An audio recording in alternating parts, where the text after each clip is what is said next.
Welcome to the Virtual Excellence Show. I'm Ross Dawson, your host and a futurist, keynote speaker, and strategy facilitator, and a lover of all things virtual.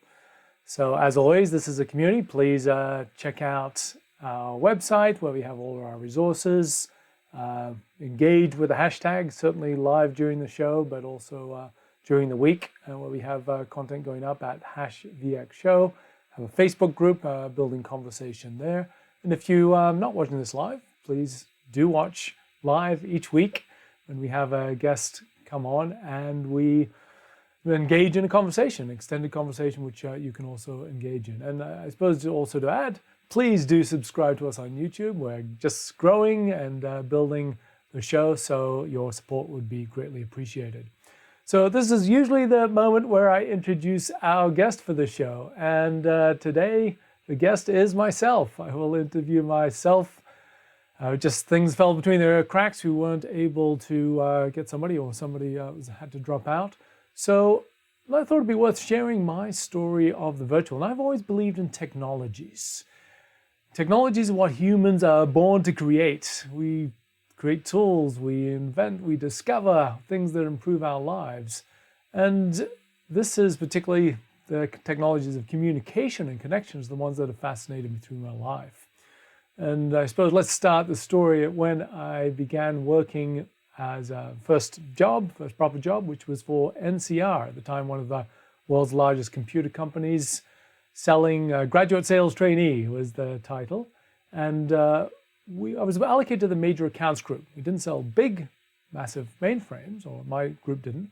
What we sold was distributed systems. And at the time we had what was called the NCR Tower, running Unix, one of the first times the major computer manufacturers used an open source software on their computers. And so the idea is we sold lots of them together. When companies, then it could be retailers, or there could be wholesalers, or distributors, or others which had many different offices, and using what was the time IBM SNA, the default protocol, communications protocol for distributed systems. And it was, really interesting at the time, just seeing the beginning of distributed computing, all of these issues around distributed databases and synchronization and so on.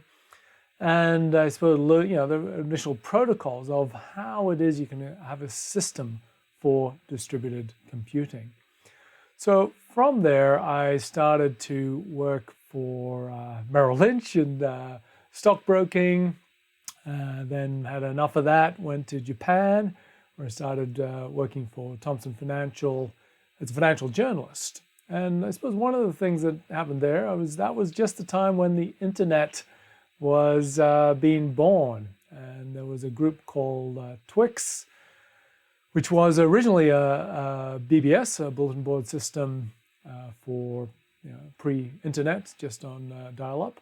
And we started to use, they were the portal where I first was able to get onto the internet. This was pre-Mosaic, before we had graphic web browsers. So I started to explore. And this was just like, just seeing the incredible potential of this standard, this platform. And I created my first HTML pages, just being able to play around with what there was at the time. So this went on. I worked in London, ran the capital markets group globally for Thomson Financial. Said, okay, time to have enough. Get back. Came back to Sydney, Australia, where I was based. And one of the things which I started doing was running parties. I've always been a social animal, and initially, I'd invited people over, I'd send out invites to parties, and at a certain point said, okay, if you've got an email, give me your email. And two things happened. One, I said, all right, well, at a certain point, if you haven't got an email, I can't be bothered to send you an invite anymore. But if you want to give me your email, I'll put you on the list. So I started to build this whole network. It was called Party Alert Network. We just set up things. It was all usually just free things. Turn up and spread word. Come along, have a good time. And I just got a portion of the take on the bar at times. So a bit of a business model there. But it was just this beginning of the shift of social life. And at the time, a lot of people thought technology was about, internet was for geeks and Dungeons and Dragons fiends. For me, it was always this idea, well, no, this is a way to be able to connect people.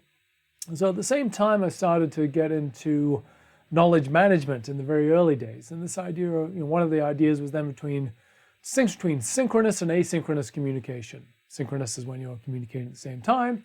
Asynchronous is when you have a document and you're working on that collaboratively, for example. And there was a whole array of books that I was buying. I mean, one of them was Amy Jo Kim's Community Building on the Internet. There's a whole array of others, and we'll actually be interviewing the authors of some of these wonderful books in coming episodes of the Virtual Excellence Show, because I think there's a whole wealth of experience from these people.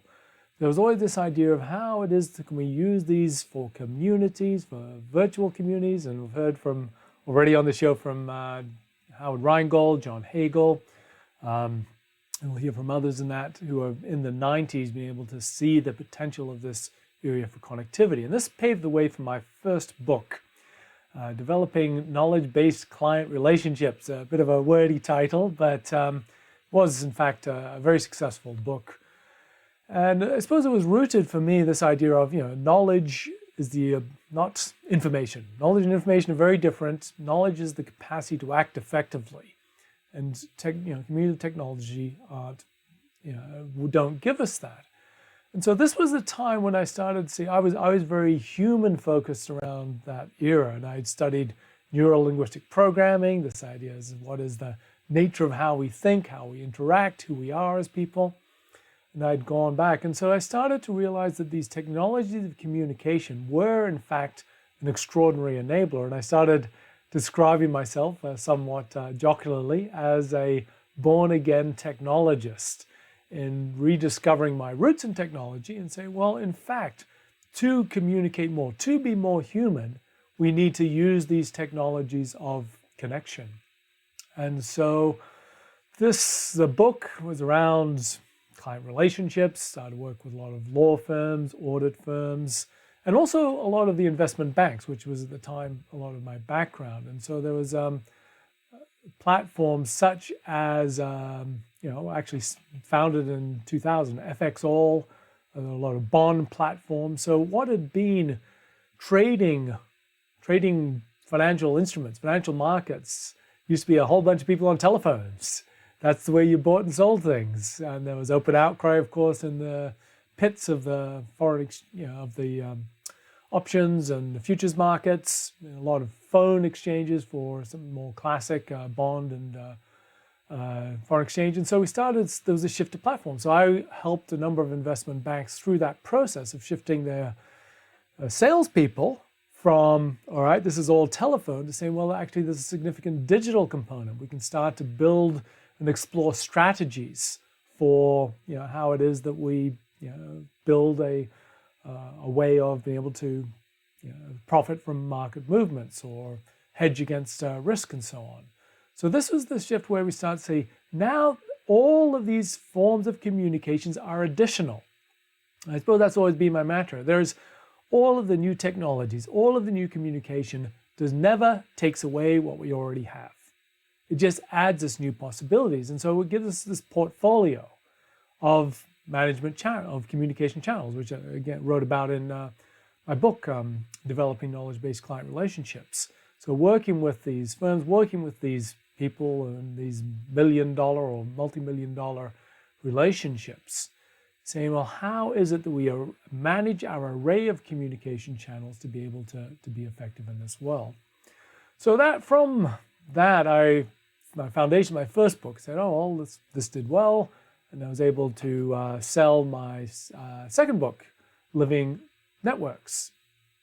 No, that's not Living Networks. Aha, sorry, just flipping around with the hotkeys. So Living Networks was this theme of, we are connected and we become a network, all of us together, and that becomes alive. This idea of the global brain, where we are collectively, the people on the planet are as the neurons in the brain, now we are connected, and the possibilities from that. And it was really very broad-based exploration of this possibilities of connection. And then really that's still my, often associated with that, and that's still in my underlying theme. Networks of people, networks of minds, of ideas, and all where the underpinning of the communication channels allows us these possibilities. So this started to pull me into new territory beyond the banking style things and professional services and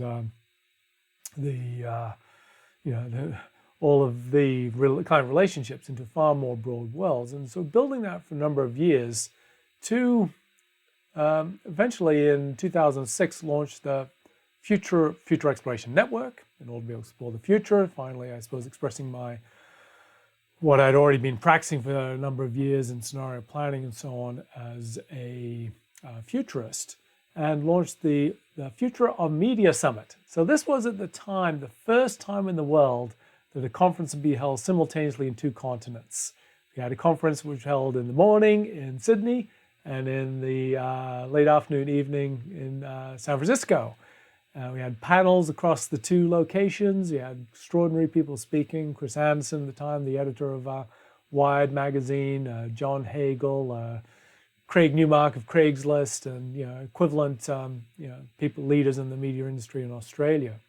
And it was a fascinating experiment. What happens when you've got a video across two locations, and how do you manage that? And I suppose one of the things which I learned was the moderating these panels is very challenging. You've got time lag, you've got delays, you have to have dynamics. So I ended up we did another 4 events across Sydney, San Francisco, and I went to San Francisco for each one because I wanted to manage what was happening there, and I moderated all the panels myself. That was a kind of a specialist skill I had discovered. So that was, again, exploring the space, how it is we can be connected across locations and see what happens from that. So building on that, the world of social media, I've been involved in, I've been blogging since 2002, was early on all of the social networks. And so what has been interesting to me was then the application of social networks inside organizations. And this was now a world of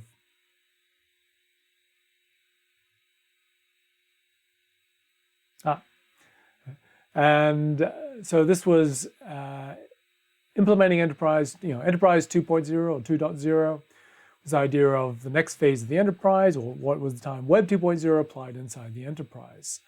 So that became really central to my work, this idea of how do you take, what is the future of organizations, and particularly underpinned by communications technologies. And that essentially what we've all seen play out, that shifted hierarchical structures to now these ones where peer communication across organizations, the birth of what we called microblogging at the time. We had Yammer, of course, which has evolved into now Slack as a staple across these communication channels.